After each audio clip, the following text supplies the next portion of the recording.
Každou chvíli to bylo na ledě i na ukazateli skóre jinak. Tohle je Mário Bližňák, který se v 5. minutě prosadil gólově jako první, poslal Indiány do vedení. V 25. minutě ale výborná práce Daniela Štumfa u zadního hrazení. Vyjel si před Machovského a poprvé rozsvítil červené světlo za jeho zády. O 5 minut později Tomáš Čachocký uplatnil svůj důraz před plzeňskou brankou. Bylo to poprvé příznivější skóre pro Zlín 2-1. O necelou minutu později opět úřadoval Daniel Štumf,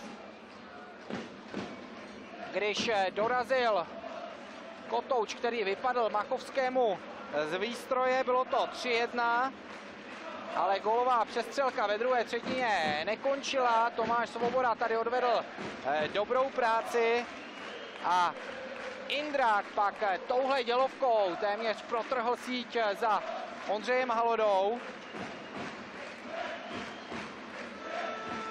A teď už jsme ve třetí třetině, 40. minuta a tahle paráda v podání Roberta Říčky, když přesně trefil pravou šibenici plzeňské brány. Pak Kotvanovo nahození na Machovského, nešťastně plzeňský golman Kotouč vyhodil před sebe, kam dojížděl Roman Vlácha, vyhnal Machovského z plzeňské klece.